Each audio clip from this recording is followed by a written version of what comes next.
just want to thank our sponsors for today, and today's sponsor is Tech, the Executive Connection. I've been associated with Tech for many years. I've been both a member and a facilitator, a Tech chair. Tech is all about better decisions and better leaders. I think from my experience, the leadership and the learnings and the experience of the leaders of these groups have made a very big difference, a huge difference in my business life.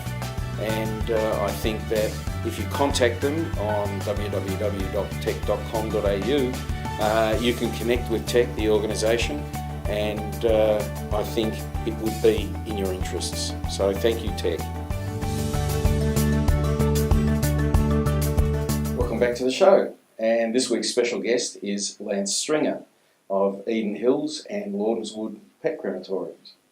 Lance, thank you for coming on the show. Thank you for inviting me, John.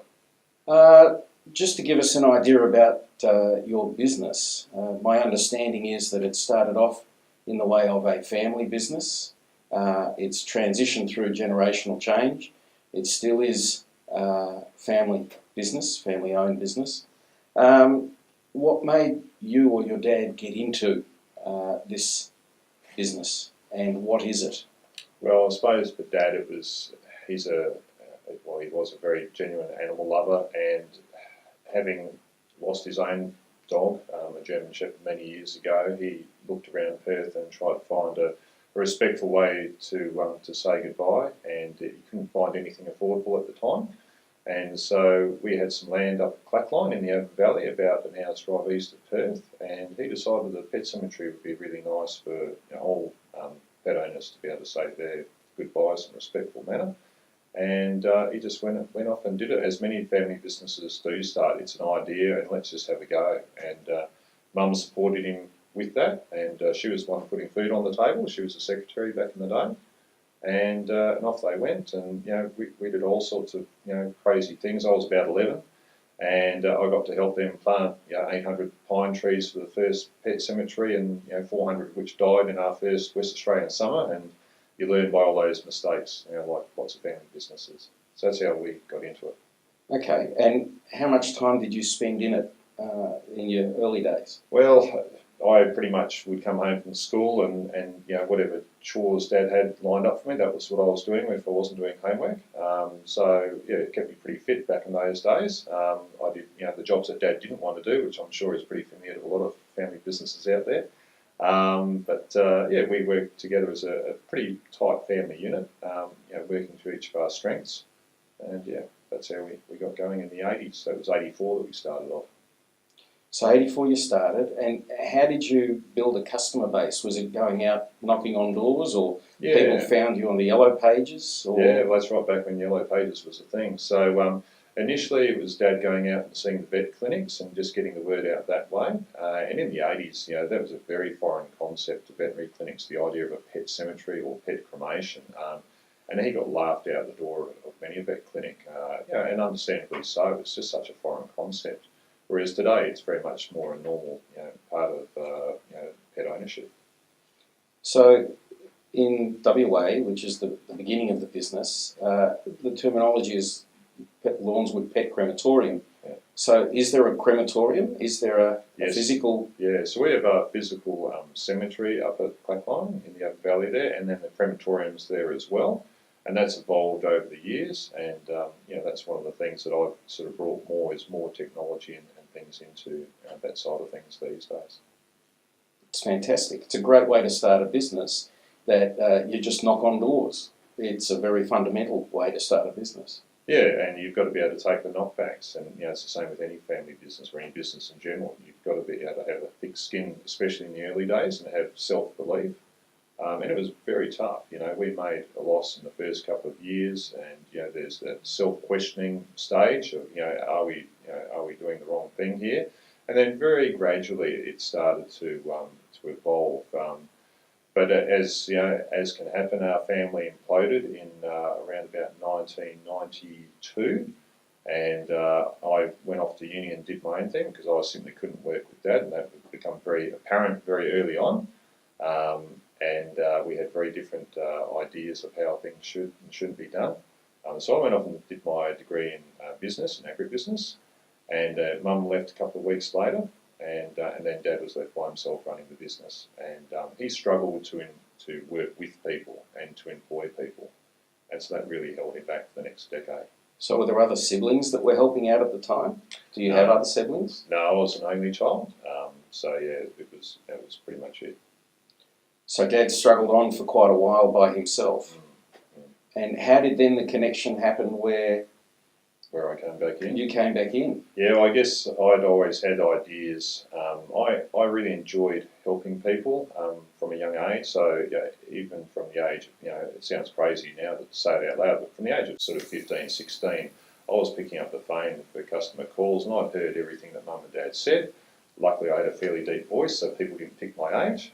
And so I was actually counselling, pet owners from a very early age, and a lot of that is just listening and offering a few, intimate words of support here and there, and then actually doing, what we said we would do for them. And it felt really good to help people.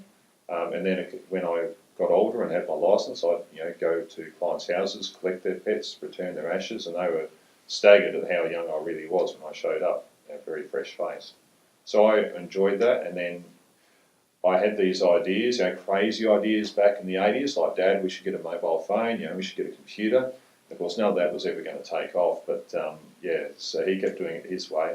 I came back in 2002 with my fiancée then, and I'd been talking to her about the concept of it and how I thought it was, a really good model to help people and a good sustainable business model. And there was Dad, he was getting quite old by this stage, still doing a lot of hard physical work. And I said, Dad, what's your exit plan? And he said, well, what's an exit plan? I said, well, how are you going to exit out of the business? You've got no superannuation. What's your plan? And so we sat down, we talked about it, and I offered to buy him out. And it worked for him because the business really wasn't in what you'd call a saleable position. Market share had decreased, down to 6% from basically being the main providers in Perth. There was a lot of new competition in Perth at the time, and I just it worked for me because I didn't have any money either, so I couldn't buy any business. So we did a vendor finance arrangement over 10 years.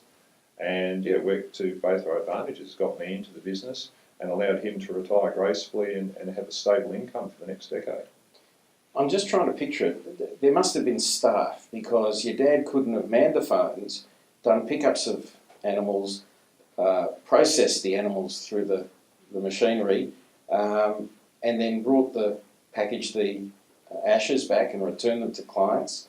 How many people did it employ in the beginning, and where has it moved to today? He had half a full-time equivalent, so he had one casual person that was helping him do the driving, and he was having to do all the cremating, all the paperwork and administration, all the customer service on the phone and things like that. And the only way he could do that is work 7 days a week. And so that was really taking its toll on him, and he worked out that he was working for $6 an hour.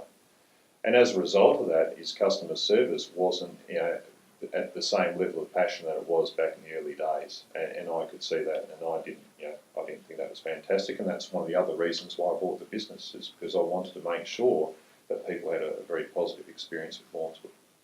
So when you exited to go back to university, or to go to university, you knew you couldn't work with your dad, and yet you've come back and made an agreement with your dad, actually achieved an agreement that you both understood, and then you worked with him until he exited the business. Well, I wouldn't say work with him. It was a very clear agreement. I would buy him out 100% and he would exit the business that day. So, it was a very cut and dry succession plan, you might call it. So, but with no money changing hands? Only an agreement. We got a lawyer to write up a basic agreement, and we went from there. And I started making monthly payments from that point onwards. Okay. That gives us an idea about how the structure of the relationship changed. Yeah. And would you say the relationship with your dad is better now, or where Where does that sit now? It's always been a very strained relationship, and that never really changed. I guess having the formal business agreement gave us a reason to stay in touch on a relatively regular basis. But we went through the normal range of emotions. So Dad tried to pull out. A couple of weeks in, he got the panics. Oh, what if Lance mucks it up and everything like that, and then I don't have a business anymore. And so I had to drive up and reassure him that I was going to do the right thing, and he didn't have anything to worry about. And solve that. And we continued to have that sort of tenuous relationship right through until he passed away a couple of years ago. But I made sure I was still there for him, because he was fairly isolated by that stage.